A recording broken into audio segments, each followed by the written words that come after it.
Will he take personal responsibility for this shame and personally apologize on behalf of himself? On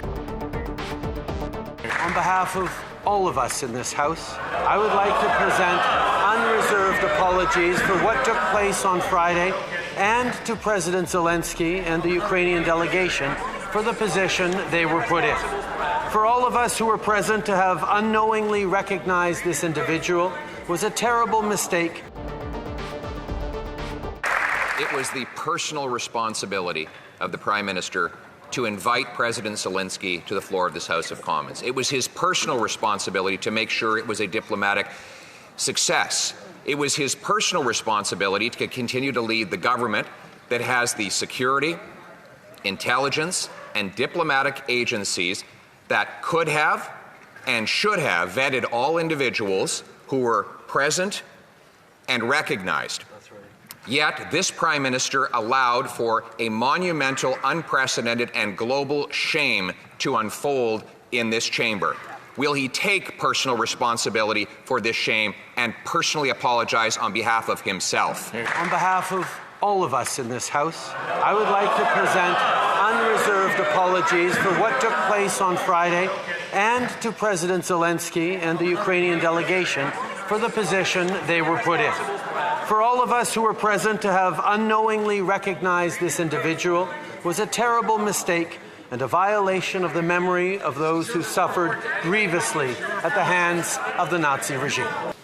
Did the Prime Minister's national security, intelligence, or diplomatic officials vet the names of the people that the Prime Minister allowed within mere feet of President Zelensky?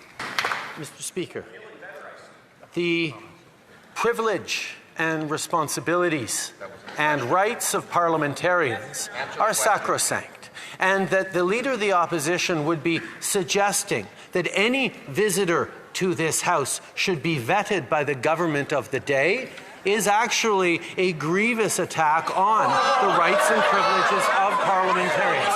However, if the Leader of the Opposition or the Speaker or anyone wants our intelligence agencies to vet any of their guests, we would be more than happy to do that in respect of parliamentary rights. So the Prime Minister has just said that he allowed the President of a war-torn country, who is perhaps the biggest target of false propaganda and of potential assassinations, to be surrounded by hundreds of people who had not been vetted for their security background, their potential risks that they present, or in this case, the massive diplomatic disasters that they could have brought to that event. Is he really saying that he did absolutely nothing to protect the Ukrainian president from all of those many risks? The facts are well known here. The Speaker issued the invitation, delivered the recognition, and has taken full responsibility. The Leader of the Opposition knows that not one parliamentarian was aware, but the truth does not matter to this Leader of the Opposition. He distorts, misleads, aims to confuse, all for partisan gain. It's all he knows how to do.